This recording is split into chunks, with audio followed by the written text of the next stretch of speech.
The letter was signed on 30th October 2024, and we had required them to, the committee had required them to submit documentation within 14 days. So, and so you note that the 14 days up to today, 12th November, have not lapsed. How many days do they still have? They still have 1 day. No, but today is today. Are you sure they will give it by today? No, this should be fursa kwa wale wengine ambao wako na tabia kama hii. Because this is the context. They still have 1 day, which is today. So what you can do? Yes. Give an order in anticipation, Yes. that in the event that the time lapses, Yes. they proceed. Okay. Yeah. So let me make the ruling as following. One, on behalf of the committee, on the issue of OAG, Office of the Auditor General appearing, we have scheduled a meeting on notice for Office of the Auditor General herself, Madam Nancy Katungu, to appear before committee without failure on issue of Busia and the auditing process of the counties, because we have noted in most of the audit reports they have come out sometimes without auditing of projects, and therefore we think that we need to agree with the OAG as a committee and as Senate on how the auditing should be done to ensure there is value for money and effectiveness and lawfulness of money towards counties. Because we have sat in many occasions where OAG reports don't capture projects, among other issues within the county, that have the feeling of the Kenyans that money was used in a prudent way. So we are scheduling a meeting on notice with the OAG to have a discussion on Busia, Nandi, and other counties. That would be agenda number one. Number two is on the discussion of the auditing process of county, because they audit total revenue, equitable shareable revenue, on-source revenue, donor funds or conditional funds, and additional funds that goes to the county. Number two is on Machakos County.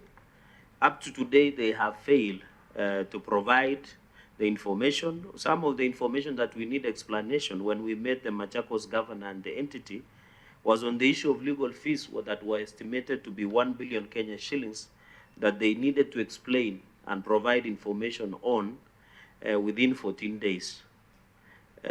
Number two was on the issue of stall projects that we had quantified to be 476 million, among other issues. Up to today, and they have not provided the necessary information. If today lapses, the clerk of the Senate shall issue summonses and summon the governor, Madam Wavinya Ndeti of Machakos County, to appear before the committee to provide this information, because this is the contempt against the committee as per the Article 125 of the Constitution of Kenya and Section 18 and 19 of Powers Privileges Act of the Parliament. And also this is in total violation of Section 62 of the Public Audit Act and Public Finance Management Act on responsibilities of officers within the county government. So in anticipation, if today lapse, the clerk of the Senate shall issue summonses, and those summonses shall be transmitted to the entity, the governor, to appear here on these issues of legal fees of 1 billion and stalled projects. Finally, today we were supposed to meet the county executive of Kisii to consider the audit reports and financial statement for financial year 2020, 2021, and 2022.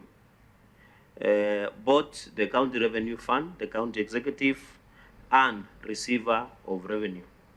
The directions of the committee is that this matter, where governor has failed to appear, has been rescheduled twice on request of the county government led by the governor, Simba Arati, on several occasions, on only one reason of traveling outside the country, without giving the reason why he's traveling outside the country. The committee treats this as a contempt towards the committee and also inhibiting the constitutional obligation and functionality of this committee. Therefore, in the spirit of Article 125 of the Constitution of Kenya 2010 and Section 18 and 19 of the Powers and Privileges Act, the committee directs as follows: that formal summonses be issued through the clerk of the Senate to summon the governor of Kisii, Governor Simba Arati, to appear before the committee, and failure to which fine shall be issued against him, and also we shall direct the Inspector General of Police to look, search, and produce the governor of Kisii to provide information on usage of money that belongs to the people of Kenya on financial year 2021-2022 and financial year 2022-2023. Because even the first financial year of Governor Simba Arati was to be this financial year 2022-2023. We also direct the corporation, because up to now, the entity has refused to cooperate with the Office of the Auditor General and other offices to ensure the smooth auditing process of total revenue that goes to Kisii County government under Governor Simba Arati and his government. So we direct also that they must provide management responses and annexures on the spending of total revenue for the 2 financial years for the accountability purposes. So we therefore direct that the governor be summoned.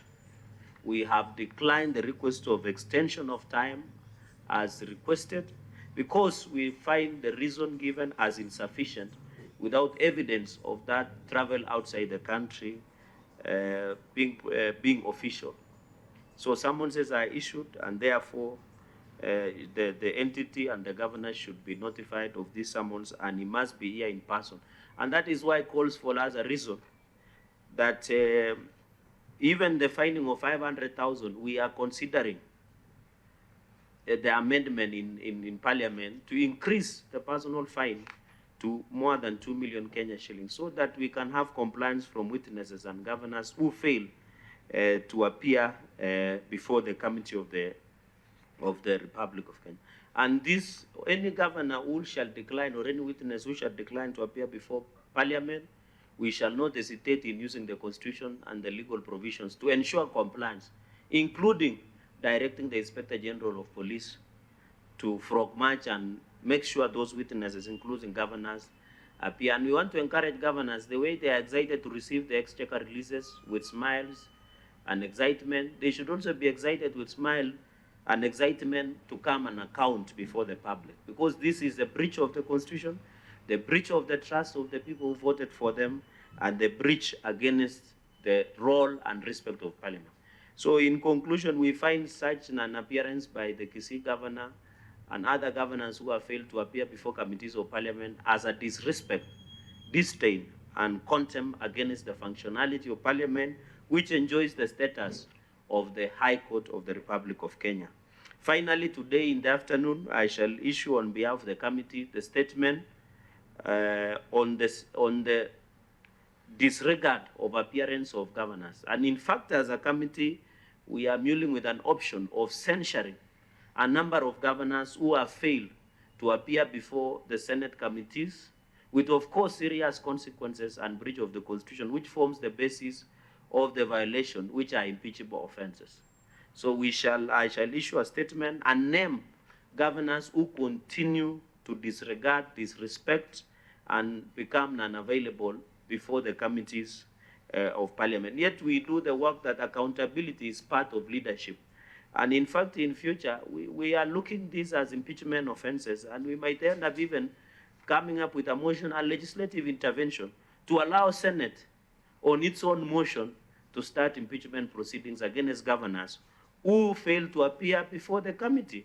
And when they fail to appear before the committee, they violate the Constitution, they violate the law. And that ground is one of the grounds which is impeachable offense under the Constitution of the Republic of Kenya. So, ladies, this is the ruling of the committee on the 3 issues. Up to that, since this meeting stands adjourned until Thursday, when we shall be meeting Tharaka Nithi County Executive for consideration of financial years. So thank you very much, members and stakeholders. This meeting stands adjourned until 9:30 a.m. on Thursday, 20